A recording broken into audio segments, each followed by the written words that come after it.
विकल्प the option में आपका स्वागत है। हम बेसिकली आज क्या देखेंगे कि इतिहास का सिलेबस देखेंगे, मेंस में क्या होता है बीपीएससी का, और दूसरा देखेंगे इतिहास के साथ समस्या क्या क्या है। जब बात करते हैं समस्या क्या, तो सबसे पहले बच्चों के साथ समस्या क्या है न्यू पैटर्न के कारण कि आपको 2 लॉन्ग आंसर लिखना होता है, आपको 2 लॉन्ग आंसर लिखना होता है और कम से कम 5 शॉर्ट आंसर लिखना होता है। अब यह समस्या लिखना नहीं है, समस्या यह है कि 1 घंटे में इसको खत्म करना है। अगर 1 घंटे में नहीं लिखेंगे तो कहीं ना कहीं आप स्टैट्स में दिक्कत होगा आपको, नहीं तो आईआर में दिक्कत होगा। और इस बार भी देखे थे जो बच्चे मेंस लिखे हैं उनको स्टैट्स एक बड़ी समस्या दी है समय के कारण। इसलिए हम लोग के साथ दिक्कत क्या है, बच्चों को जो दिक्कत हो रही है वो मेन दिक्कत हो रही है कि लॉन्ग आंसर और शॉर्ट आंसर 1 घंटा में कैसे खत्म करें, पहली समस्या। दूसरी समस्या क्या है, दूसरी समस्या क्या है, जब से सिलेबस चेंज हुआ है आपको पूरा का पूरा सिलेबस पढ़ के जाना होगा।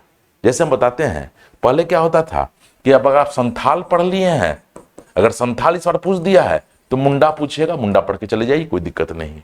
अगर 1857 का विद्रोह पूछ दिया है तो आप चंपारण पढ़ के चले जाइए, कोई दिक्कत नहीं है। उसी तरह अगर भारत छोड़ो 1942 छोड़ दिया है, भारत छोड़ो आंदोलन पूछ दिया है तो आप सविनय पढ़ के चले जाइए, कोई दिक्कत नहीं है। कहीं ना कहीं यहां से पूछेगा ही पूछेगा। वहीं पर अगर आर्ट एंड कल्चर में देखिएगा तो आर्ट एंड कल्चर में अगर देखिएगा तो क्या होता था, अगर मौर्य कला पूछ दिया है तो आप पाल और पटना कलम पढ़ के चले जाइए तो आराम से 3 क्वेश्चन बन जाता था लॉन्ग। लेकिन जब से शॉर्ट आ गया है क्या होता है कि क्वेश्चन रिपीट होता है और कभी जो शॉर्ट आंसर में लास्ट टाइम पूछा था हो सकता है इस बार लॉन्ग आंसर में पूछ दे, इसलिए आप सिलेबस को छोड़ नहीं सकते हैं। दूसरी समस्या। तीसरी समस्या क्या है कि इतिहास के साथ दिक्कत क्या है तीसरी समस्या में। तीसरी समस्या में देखिए कि बच्चों को पता होता है ये क्वेश्चन आएगा और वो लिख भी देते हैं, लिख भी लेते हैं, लेकिन दिक्कत क्या है, लिखने का पैटर्न अगर देखिएगा तो देखिएगा आंसर का पैटर्न तो 2 ही तरह का आता है। पहला 12 नंबर देगा, तीसरा 18 नंबर देगा, तीसरा 22 नंबर देगा। अगर 12 नंबर दिया है तो आप इंटरव्यू नहीं दे रहे हैं, अगर 18 नंबर दिया है तो आप इंटरव्यू तो दे रहे हैं लेकिन आपका फाइनल रिजल्ट नहीं आ रहा है, और 22 नंबर दिया है तो आप अब फाइनल सिलेक्शन आपका होगा। तो हम लोग को मेन मकसद क्या रहेगा, मेंस जब क्लास लेंगे और तो मेन मकसद रहेगा कि कैसे हम लोग नंबर की ओर बढ़े, कैसे नंबर आगे बढ़े। क्योंकि देखिए जब बच्चा मेंस लिखता है तो उसको बेसिक जानकारी सब कुछ होती है, लेकिन आंसर एनरिचमेंट कैसे हो, बच्चा इसी के लिए कहीं पढ़ने जाता है या कहीं क्लास ज्वाइन करता है। तो हमारा मकसद होगा कि आंसर को एनरिचमेंट कैसे किया जाए उस पर बात करें, ठीक है। इसके लिए सबसे पहले हम लोग सिलेबस देख लेते हैं, हमारा सिलेबस क्या है। देखिए जब हम सिलेबस देखते हैं तो हमारे सिस्टम में आता है बिहार की कला एवं संस्कृति, उसके अंतर्गत आता है मौर्य कला, पाल कला और पटना कला। जब देखिएगा तो लगता है सब कुछ पढ़ा हुआ है, लेकिन अब हम बात करते हैं कि आंसर की गुणवत्ता कैसे बढ़े, जैसे क्वालिटी इंप्रूवमेंट प्रोग्राम जो हम बोलते हैं, गुणवत्ता कैसे बढ़े, उसके लिए आपको देखना होगा कला का 2 पक्ष होता है। कला का जब बात कीजिएगा तो कला का 2 पक्ष होता है। पहला पक्ष जो होता है उसको बोलते हैं हम शैली की विशेषता, शैली की विशेषता, और दूसरा पक्ष जो होता है उसको हम लोग बोलते हैं, पहला बोलते हैं शैली की विशेषता और दूसरा बोलते हैं विषय वस्तु, दूसरा बोलते हैं विषय वस्तु। अब एक एक करके देख ले कि शैली की विशेषता का मतलब क्या हुआ और विषय वस्तु का मतलब क्या हुआ, ठीक है। अब देखिए जब हम बात करते हैं शैली की विशेषता तो शैली की विशेषता के अंतर्गत क्या क्या आता है, शैली की विशेषता के अंतर्गत क्या क्या आता है।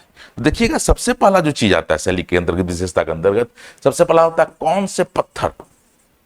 जब बोलते हैं हम लोग बोलते हैं कि कलाकृति है, मान लीजिए मूर्ति कला है, मान लीजिए चित्रकला है, तो सबसे पहले देखिए कि मूर्ति कला में कौन सा पत्थर का प्रयोग हो रहा है, कौन सा पत्थर का प्रयोग हो रहा है। जैसे देखिएगा मौर्य कला क्या करता है, बलुआ पत्थर का प्रयोग करता है, जबकि दक्षिण भारत के जितने भी आप देखिएगा निर्माण है वो बेसाल्ट पर, वो देखिएगा तो आग्नेय चट्टान का प्रयोग करता है, ठीक है।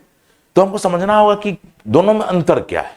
दूसरा जो इसमें देखना होता है शैलीगत तकनीक कौन सा यूज किया है, किस तकनीक से बनाया गया है, क्या तकनीक है। और तीसरा देखा जाता है कि सजावट कैसा है, सजावट कैसा है। देखते हैं बच्चे का ये पक्ष सही रहता है, क्योंकि शैली क्या होती है एक लंबी परंपरा की होती है, तो बच्चा इस पर तो लिख तो देता है पत्थर चमकीले थे, पॉलिशदार थे, लेकिन यहीं पर अंतर नहीं रहता है। दूसरा जो विषय वस्तु है, उस दूसरा भाग जो विषय वस्तु पर टिका होता है अंतर, वो बहुत मायने रखता है। जैसे देखिए विषय वस्तु का जब बात कीजिएगा तो विषय वस्तु के अंतर्गत क्या क्या आता है। जब बात करते हैं विषय वस्तु तो उसके अंतर्गत क्या क्या चीजें आती है। ठीक है, जब विषय वस्तु का बात कीजिएगा तो विषय वस्तु के अंतर्गत क्या क्या आता है, तो देखिएगा सबसे पहला आता है ऐतिहासिक परंपरा, ऐतिहासिक परंपरा। दूसरा क्या आता है, दूसरा क्या आता है, उस समय का समाज, सामाजिक मान्यता, सामाजिक मान्यता। और तीसरा चीज आता है दर्शन, तीसरा चीज आता है दर्शन। अगर आप 6 पॉइंट को अगर जोड़ के नहीं लिख रहे हैं तो नंबर आने की संभावना बहुत कम हो जाती है। और देखिएगा, अगर इसको हम एक एग्जाम्पल की तरह समझाएं, कितना अंतर है दोनों में, इसको एग्जाम्पल की तरह समझिए। मान लीजिए हम लिख देते हैं यहां पर मौर्य कला और यहां लिख देते हैं पाल कला। एक एग्जाम्पल दे रहे हैं, वो तो डिस्कस करेंगे आंसर, तब तो बहुत दिक्कत, बहुत क्लियरिटी आएगा। अब देखो, जैसे हम बांट दिए हैं ऐतिहासिक, ऐतिहासिक रूप से क्या अंतर है इसमें, फिर सामाजिक रूप से क्या अंतर है इसमें, और फिर देखेंगे दार्शनिक रूप से क्या अंतर है इसमें, दार्शनिक। तो आप देखिएगा, जब पाल कला मौर्य कला का बात करते हैं तो देखिएगा सबसे पहले क्या देखना होगा कि ऐतिहासिक रूप से जब भी मौर्य कला का बात कीजिएगा तो ये अखिल भारतीय स्तर पर होगा, ये अखिल भारतीय स्तर पर होगा, अखिल भारतीय स्तर। अब देखिएगा तो मौर्यों का साम्राज्य कैसा था, मौर्यों का साम्राज्य पहला अखिल भारतीय साम्राज्य था, इसमें पूरे भारत को लेकर चला था, इसलिए कला में इसका अखिल भारतीय स्वरूप दिखेगा आपको। जबकि पाल कला में क्षेत्रीयता दिखेगी, क्षेत्रीयता दिखेगी, क्योंकि एक क्षेत्र विशेष पर बिहार बंगाल तक ही सीमित रह गए थे। ठीक है, जहां तक भव्यता का बात कीजिएगा, स्वाभाविक है मौर्य कला ज्यादा भव्य होगा, पाल कला उतना भव्यता लिए नहीं होगा। जब सामाजिक मूल्य को देखिएगा तो देखिएगा, जब मौर्य कला का बात कीजिएगा, समाज के एक एक वर्ग, जाति और धर्म को जोड़ने का प्रयास करेगा।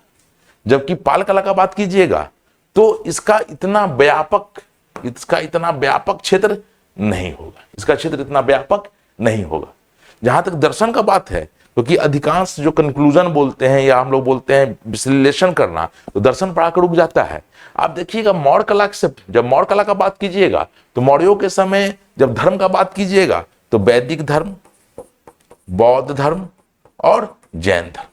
देखिएगा यहां पर मूर्ति पूजा अभी आरंभ नहीं हुआ है, इसलिए देखिए किसी देवी देवता का मूर्ति आपको नहीं दिखेगा, बुद्ध की भी मूर्ति नहीं दिखेगी, जैन की भी मूर्ति नहीं दिखेगी, इनफैक्ट शासक की भी मूर्ति बहुत कॉमन नहीं दिखेगा, क्योंकि यहां पर विचार बदला हुआ है।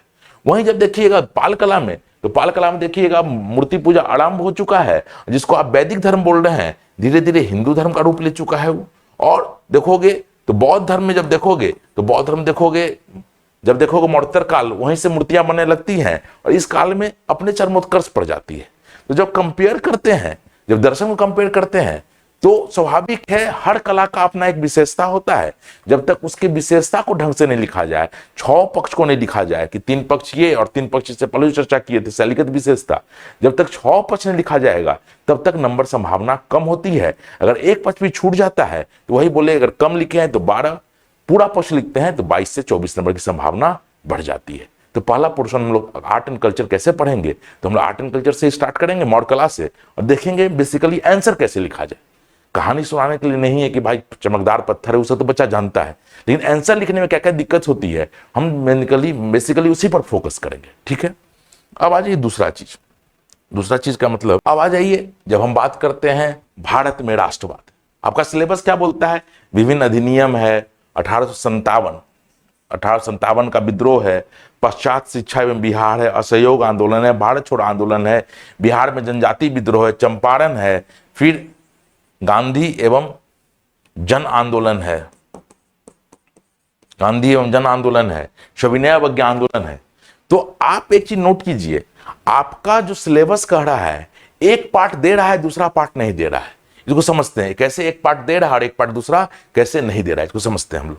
जैसे इसको ऐसे समझिए, जैसे हम क्या बोले कि राष्ट्रवाद अगर पढ़ रहे हैं तो बिना उपनिवेशवाद को समझे अगर राष्ट्रवाद पढ़ेंगे तो रटना पड़ जाता है और उत्तर में वो पैनापन नहीं आता है जो एग्जामिनर को इंप्रेस कर सके। जैसे देखिए, उपनिवेशवाद जब पढ़िएगा, जब उपनिवेशवाद पढ़िएगा तो एक चीज नोट कीजिएगा, उपनिवेशवाद का प्रभाव अलग अलग ढंग से पड़ा। मुख्य रूप से ये तो था आर्थिक, मुख्य रूप से था आर्थिक, लेकिन यह धर्म पर भी प्रभाव डाला, समाज पर भी प्रभाव डाला और देखिएगा तो संस्कृति पर भी प्रभाव डाला, सब पर अलग अलग प्रभाव डाला। अब एक चीज नोटिए, जिस पर जैसा प्रभाव पड़ा। अब देखिएगा आर्थिक प्रभाव का जब बात कीजिएगा तो देखिएगा हर वर्ग पर एक जैसा प्रभाव नहीं रहा। जैसे यहीं से देख लीजिए, आप देखिए जनजाति पर इसका अलग प्रभाव पड़ा। उसी तरह देखिएगा नवाब, जमींदार, उसी तरह देखिएगा किसान, सैनिक, मजदूर, सब पर अलग प्रभाव पड़ा। वहीं पर देखिएगा बुद्धिजीवी वर्ग पर अलग प्रभाव पड़ा, बुद्धिजीवी वर्ग पर अलग प्रभाव पड़ा। आप देखते हैं, जब आप देखते हैं जनजातीय विद्रोह आपका सिलेबस में है, तो जब तक जनजाति पर कैसा प्रभाव पड़ा उपनिवेशवाद का, जब तक उसका अध्ययन नहीं कीजिएगा तब तक जनजाति रटते रह जाइए, उत्तर में वो बारीकी नहीं आती है। आप देखते हैं इसलिए इसका अलग बनता है, जनजाति विद्रोह बोल देते हैं। उसी तरह देखिएगा इन सब पर क्या प्रभाव पड़ा, तो इन्हीं सब का परिणाम था 1857 का विद्रोह। और जब बुद्धिजीवी पर क्या प्रभाव पड़ा, तो बुद्धिजीवी पर जब प्रभाव का बात कीजिएगा तो यहीं से शुरू हो गया सामाजिक धार्मिक सुधार आंदोलन। और यही सामाजिक धार्मिक सुधार आंदोलन कहीं ना कहीं कांग्रेस की स्थापना को प्रेरित किया।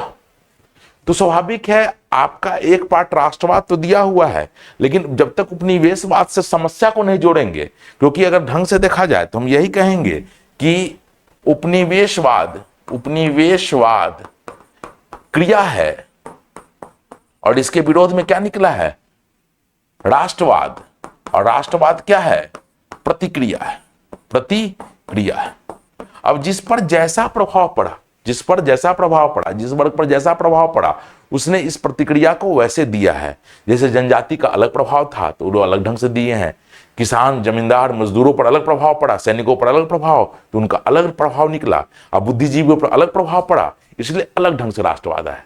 जैसे देखिएगा भारत के कॉन्स्टिट्यूशन में देखिएगा तो राष्ट्रवाद की परिकल्पना बदलती चली जाती है।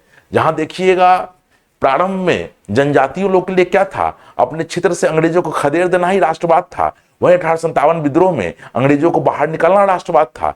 लेकिन वही जब कांग्रेस की स्थापना होगी तो देखिएगा उपनिवेशवाद की अलग समझ डेवलप होगी और पता चलेगा कि नहीं, अंग्रेज क्यों इतना उपनिवेशिक रूप से इनको ऐसे जब तक चैलेंज नहीं करेंगे आर्थिक, सामाजिक, धार्मिक रूप से, तब तक हमको आजादी नहीं मिलने वाली है। इसे देखिएगा एक लंबा संघर्ष चला। तो हमारा सिलेबस में बोलता तो राष्ट्रवाद है, लेकिन सिर्फ राष्ट्रवाद पढ़ने से नहीं होगा, उपनिवेशवाद का एक झलक देखेंगे तभी राष्ट्रवाद समझ में आएगा। इसलिए हमारा कोशिश क्या रहेगा, पहले राष्ट्रवाद को समझा दिया जाए, तब पहले उपनिवेशवाद को समझा दिया जाए, फिर राष्ट्रवाद समझाया जाए, तो आपको एक बारीकी आ जाएगी और उत्तर लेखन का जो विश्लेषण होता है वो बेटर हो जाएगा, अच्छा हो जाएगा। ठीक है, अब तीसरा पक्ष देखते हैं। देखिएगा आपके बीपीएससी के मेंस में जो अंतिम पक्ष आता है व्यक्तित्व का आता है, गांधी, टैगोर, नेहरू, सुभाष चंद्र बोस।